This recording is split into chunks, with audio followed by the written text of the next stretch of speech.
presenting Orson Welles as The Third Man.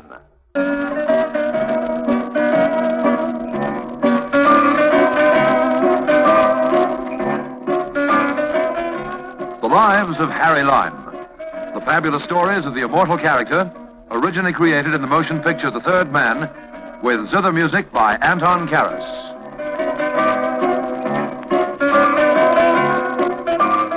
I'm not, by any manner of means, the hero of this story, nor the villain, which is just as well since it concerned with one of the great traitors of our time. But I was around when it happened, and for a bit after it was over. Long enough, anyway, to vouch for the truth of it. It all happened in a beautiful resort on the shores of the Mediterranean Sea. It had to do with our own country, and in a pretty vital way, too. Stick around, I'll tell you about it.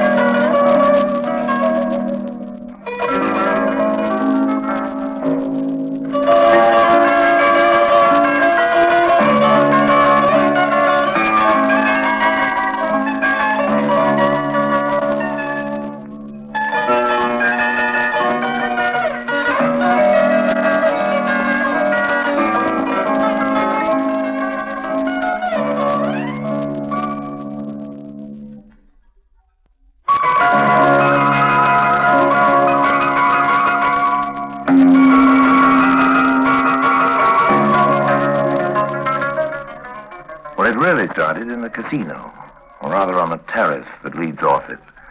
I've been playing chemin de fer, or maybe playing is the wrong word. Playing seems to imply a little fun, and the loss of 700,000 hard-earned francs isn't your Uncle Harry's idea of a good time. But that's what happened. That's what comes from trying to keep up with the Greek syndicate and the ex-king of a certain important country in the Near East. The Greeks and the king were too much for me. I was cleaned out. So I say I went out on the terrace for a breather, and there she was, tall, red-haired, green-eyed, and alone. Oh, my luck must be changing. Excuse me, you speaking to me? Well, there's nobody else around. That's what I mean about my luck. There's just the two of us. What do you mean by luck? I passed your table half hour ago in the casino and you didn't seem to be doing too badly. Well, that was before the Greeks got into the game. How am I doing now? Greeks are still in the game, aren't they? Well, I came here with the Greeks. Well, that doesn't say you're going to leave with them. You always were a fast worker, Harry. See, you haven't changed. Hey, wait a minute. What's wrong? Don't you remember your old chums, Harry? Nada Palese. I'm glad you haven't forgotten. Forgotten? How could I ever forget? But what I remember is a blonde, a beautiful blonde, almost as beautiful as you, almost as beautiful as you, as a blonde. You're forgiven. Well, I didn't ask to be forgiven. Now, listen, Ned, if you change the color of your hair as fast as you change your boyfriend's, there's bound to be a little confusion. Can't blame me if I treated you like a stranger. Well, you were doing all right.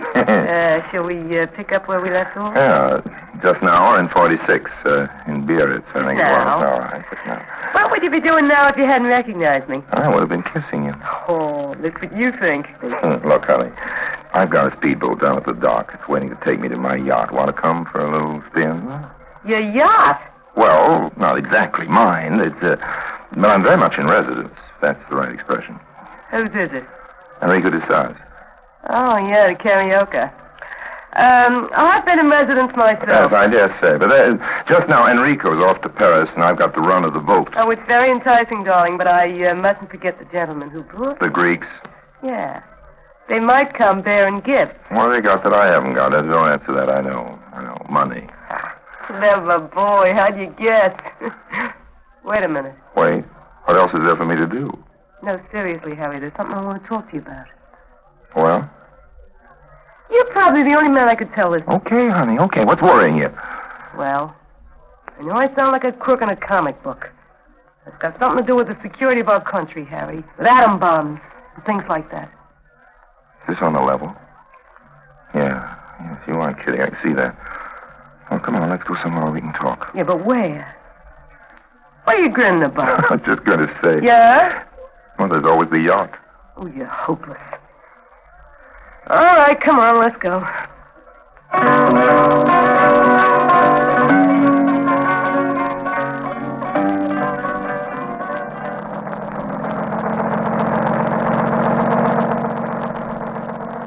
That's the karaoke up ahead. In 5 minutes we'll be there.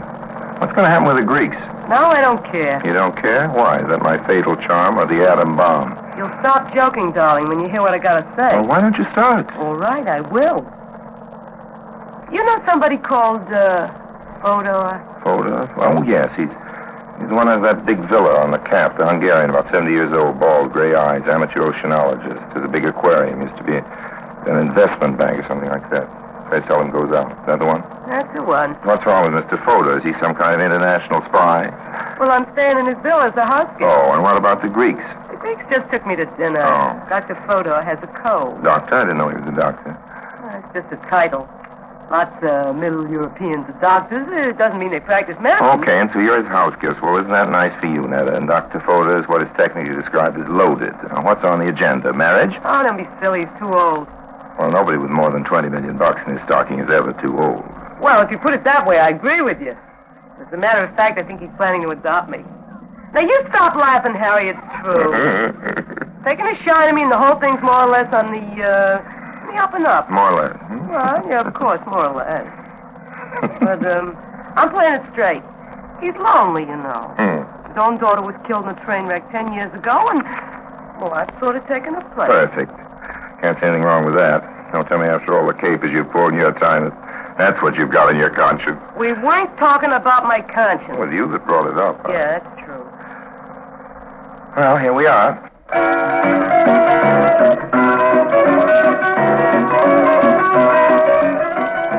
A beautiful yacht, a beautiful night, the Mediterranean, the moon, and one of the most attractive girls of the century. And the whole thing, from a strictly romantic point of view, was completely wasted. Yes, believe it or not, when we got up on the deck, she wouldn't even take a drink. When I tried to kiss her. No, Harry, please. I honestly and truly want your advice. This isn't a gag or a racket. It's something serious. Okay, honey, okay, go ahead. Well, first of all, I'm not the only house guest at the Villa Giulia. Villa Giulia, you mean, yes. Yeah, of course. That's the name of Fodor's place. Yes, up on the Cap. Well, for the last 3 weeks, there's only been 2 of us. In the guest house, I mean. Yeah. Me and this scientist, Hans Convex. Convex? Yeah. You with your filing cabinet mind. Don't tell me you never heard of him. Convex? Yeah, sure. He's a physicist. He's supposed to be one of the most important men in his field. Yes, that's how I read in the papers. I also read that he's on his way to America. Well, that's just it. He's leaving the day after tomorrow. Well? And they've given him a big job on some very top secret kind of project like the H-bomb. Well, honey, we've already got the H-bomb. Something must be the word. All right, something. Okay. I don't know what it is, and you don't either. Oh. He's going to go to America to take part in it. If Convex is going to America on a job as important as this, you can be sure that he's been checked by every kind of security agency. You see, I'm jumping ahead of your story. I'm guessing you think this scientist chum of yours is some kind of spy. I'll say that. But look at the other people, leaders in their field who've already betrayed us. Yeah, that's true. You see, the trouble is there's no way of telling what's in these people's minds. Their background can be perfectly clear, nothing to prove, but all the time they can be thinking not in terms of our side, but of the other. I know all that, kid. Get to the facts. What's on your mind? You think Fodor's in it, too? Oh, no, of course not. He's really a sweet guy. Sure, I'm in it for what I can get out of him, but still, I like him. He's no communist. Well, his dough, he doesn't need to be. Doesn't have anything to do with it. You know that as well as I do. Sure, go on, honey. Go on. Well, Dr. Fodor has a telescope. Not just an ordinary telescope, but a high-powered one. Up on the roof of the villa. There's all kinds of gadgets like that. Yes. You know, in many ways, he's just like a little kid. Well, anyway, one day last week, I was taking a sun bath, and I happened to look through that telescope. Well, this convict, he's a funny kind of guy, Harry. He keeps to himself. He's very quiet, very polite. Here, have a little champagne. Won't stop the H-bomb. Thanks. Mostly, as I say, he keeps to himself. And almost every morning he goes out fishing in a little boat. So when you looked through the telescope, you saw him in his boat. Well, here's looking at you, honey. And what was he doing? Fishing. For what? Fish. Honey, is that what we're being so hush-hush about? Lots of folks go out in little boats and fish for fish. Yeah, but there was another little boat, and it came up to Convex's boat. I could see them just as plain as if they was next to me. There was a man in the other boat in a dark suit, and he gave Convict a comic book, and then he rode away. Thrilling. Will Convict read the comic book, or will he return it unopened? Will you please stop kidding, Harry? This is serious. Well, let me tell you about the other man. I saw him plainly so I could recognize him later when 2 nights afterwards he was standing in front of a kiosk buying a newspaper. I happened to be walking by with one of the Greeks. They're very clever boys, those Greeks. They recognized him. One of the boys did anyway. And that man who gave Convict the comic book is a communist agent. He was well known in Greece just at the end of the war. His father was a Greek, his mother was a Russian, his name is Polyog, and he got out of Greece just in time. There was a price on his head, Harry. He's one of the big agents from Moscow. This isn't gossip or hearsay, it's the truth. And here, wait a minute, when I get my bag open, here it is. This is the comic book. Oh, it's just a comic book. There's nothing comic about that Paleog. You should hear the Greeks on the subject. Can you trust them? On that? Yeah.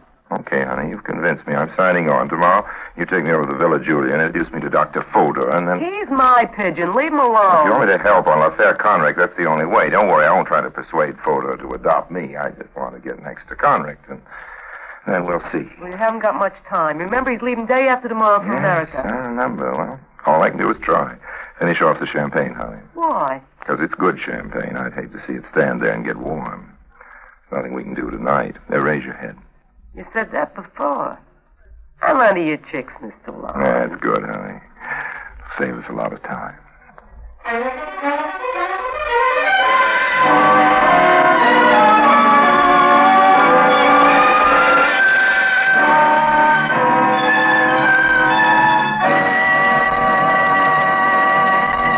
Orson Welles returns in just a moment as the Third Man.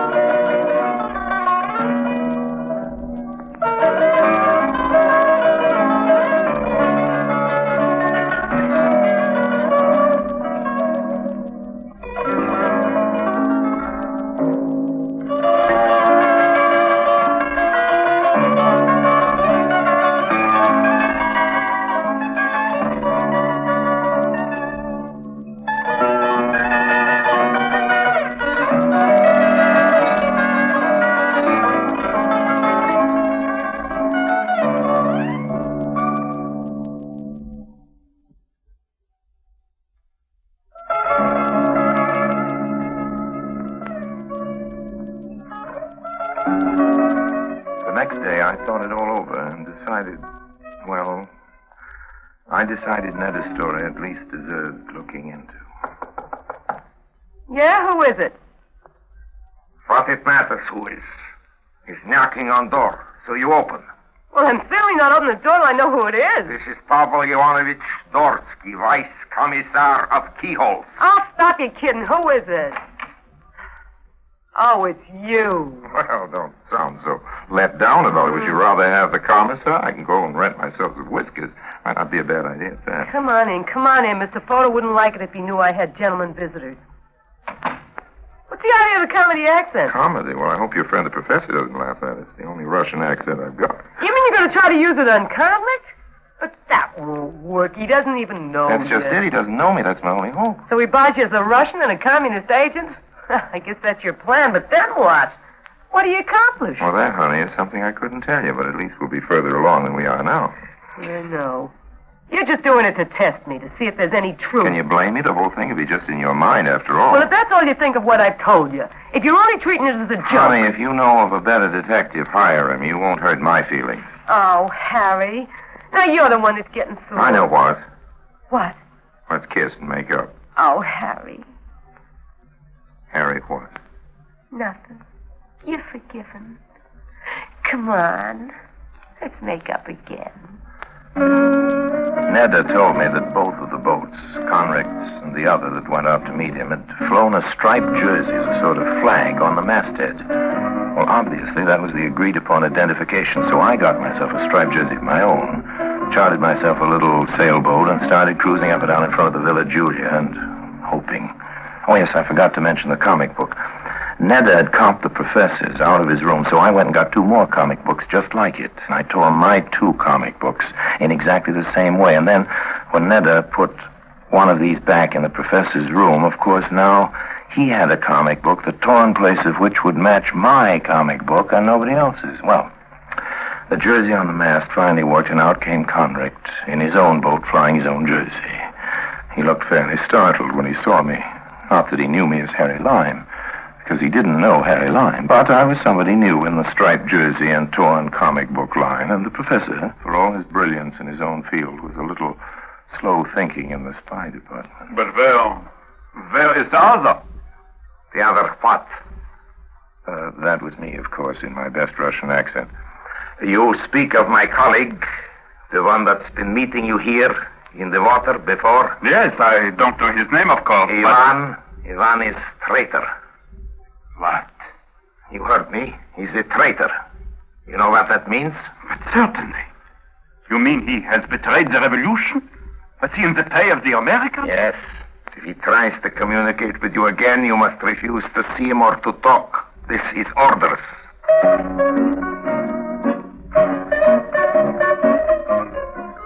Well, what happened? What do you mean, what happened? I only unmasked your pretty little professor, that's all. I only proved Proved? You mean you got proof? What?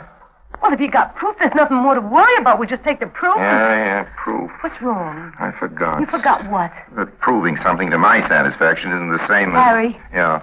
Why don't you go to the American ambassador? With what? I mean, if you got the professor to talk, and you know... Oh, look, honey, I'm a crook. All the world knows that. How am I going to even get into the Well, for one embassy? thing, he isn't there. The ambassador's here. He's spending the weekend at the Carlton Plaza. You can get into the Carlton Plaza, Harry. You've been in every room already. Now, don't exaggerate. Well, isn't it the truth? In a general sort of way, yes. You mean just break in and beard the old buzzard? Why not? Why not, indeed? What time is it? Really, why? Well, early is definitely too early for breaking in on an ambassador. Let's go to the casino. So you can lose some more of your money? Don't be ridiculous, child. I can lose some more of your money. Come on.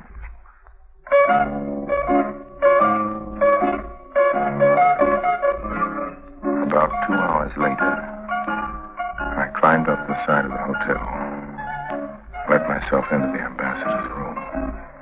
All right, there. I'm awake. That's good, Mr. Ambassador. Now, Hold up your hand. I apologize for coming in through the window. You heard me. Hold up your hand. But why, Mr. Ambassador? What do you mean, why? Hands Well, up. Mr. Ambassador, excuse me for mentioning it, but you don't have any gun. Oh. You see, when people ask people to hold up that hand... How do you know I don't have a gun? Because I can see.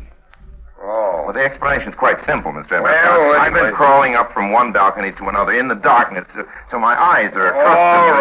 right. What do you after? My money, it's in my pants pocket. Take it and go away. I'm sleeping. I don't want your money, Mr. Ambassador. Just a minute of your Oh, time. that's worse. Everybody wants a minute of my time. Now they've taken to breaking into my bedroom to get it. From now on, I'll have to sleep with an undersecretary under my pillow. Mr. Ambassador... Please make it quick. I know you're armed and I'm not, but in common decency, if you had the remotest idea what my schedule is You like, know of a you wouldn't certain Professor Conricht. What about him? Well, he's leaving for America day after tomorrow to take charge of... I know. What about Conricht? The communist. Everybody says everybody's a communist. Got any proof? I can prove it. Good. How? Well, I talked to him this afternoon. And? He admitted he was working for the Kremlin. Got any witnesses? Witnesses? Got a tape recording? Oh, no, this happened out in the water. On the water? Yes, in a couple of boats. I pretended to be a Russian agent. With no just- witnesses? Well, no, Mr. Ambassador, but I can assure you... Oh, you can you? By the way, who are you? Well, it doesn't matter who I am. Of course it matters who you are. You're making a very serious accusation. Hey, where are you going? Away, Mr. Ambassador. That's where I'm going. Away. I've certainly understood that I'm making a fool of myself. Now, hold on a minute. Excuse me, Mr. Ambassador, but why? Because maybe you've got something. Of course I've got something, Mr. Ambassador, but what, if you'll excuse my impertinence, what in the blue blazes can I do about it? Good night now, sir. And pleasant dreams.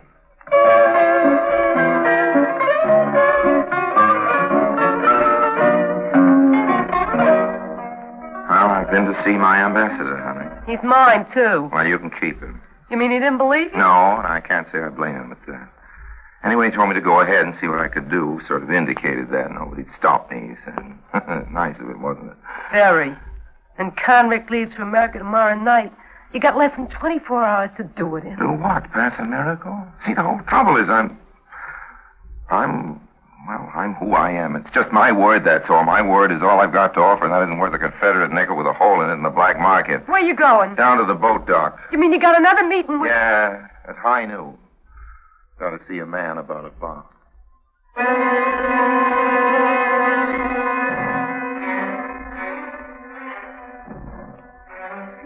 Mr. Harry Lime. Yes? We have a friend in common. Huh?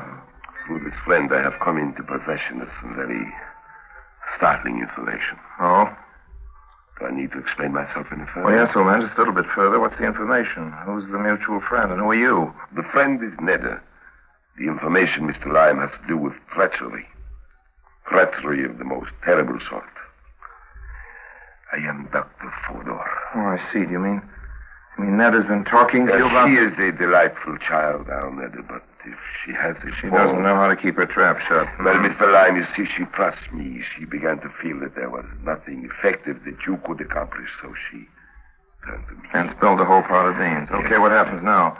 Professor's your friend. Just where do you stand, Dr. Fodor, and all this? I stand, Mr. Lime, with the free world. Well, that's a very nice little speech, Doctor, but what does it mean? But I have known Hans Conrick since he was a child. His father and I were friends in the university. He has been almost like a son to me. Fine, but you're still not answering my But question. I will endeavor to, Mr. Lime, if you will just give me. There isn't much time, you know. Your old chum, the professor's leaving for America. No, Mr. Lime, I do not think he is leaving for America. But it's all set up. He's taking charge of that new No, project. Mr. Lime, Professor Conrick has changed his plans.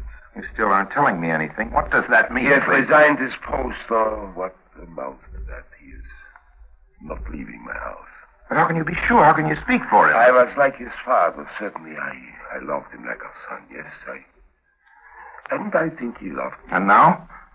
I cannot trust you, Mr. Lime, but of course not. After all this, I will never trust a human being again. I don't blame you, Dr. Fodor, but I don't see why you shouldn't tell me what's happened. Well, I suppose I'd better tell you something. Yes, when the police come, I'll have to say something to them. But the truth is, I don't have anything more to say. I've said everything to Hansel. He was like my own boy, Mr. Lime, my own boy, and now he is dead. Dead? You mean... I killed him, Mr. Lime. I am his executioner. Dr. Fodor took me into his house and showed me Conrick. He was in the laboratory just off Fodor's aquarium. His blood showed almost black on the white tiles of the floor. I told him I would hand him into the police, but I gave him time alone. I knew he would choose to go like this. He took one of the knives, as you can see. One of the knives we use here for our research on the fish, a sharp knife. He slashed his wrists. I came in and found him like this. He was not yet quite dead. And then he died. And I went away and I left him here. So what is there to say now? A prayer? He didn't even want prayers.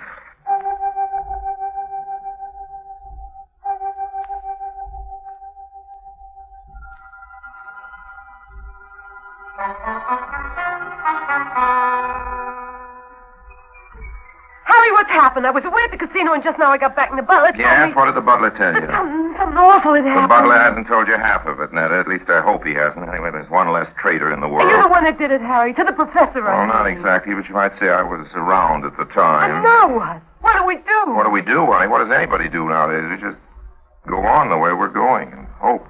Hope for what? Well, the convicts of the world are in the minority, for one thing.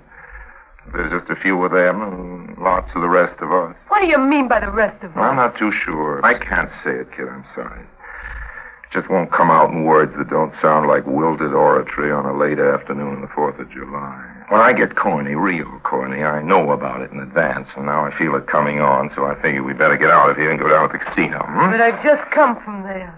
Well, you'll go back eventually, honey. Why not now? Come on. I feel lucky.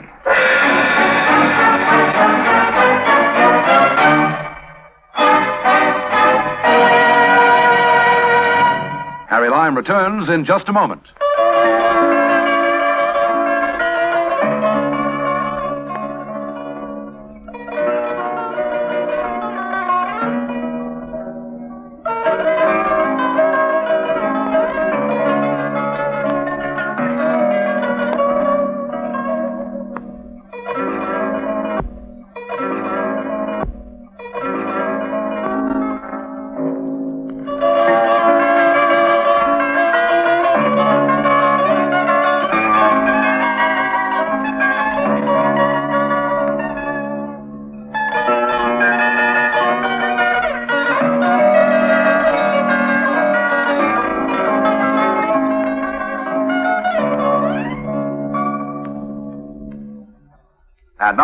Harry Lime.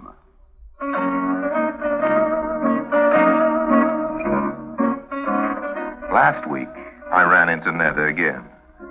A blonde again. Just as hard to overlook as ever. Hi, Netta. Harry, what are you doing in London? That's what Scotland Yard keeps asking me. I don't know. Browsing, honey. Browsing. Remember last summer? Will I ever forget? By the way, what happened to your old gentleman? What was his name? The one who was going to adopt you? He did. He adopted you, Netta? You wonderful creature, you. You must be worth a fortune. What are you doing for dinner? You're buying it for me. I've got a better idea. You buy it for me. Oh, I would, Harry, but I'm broke. But your guardian, he's worth the Not anymore, Harry.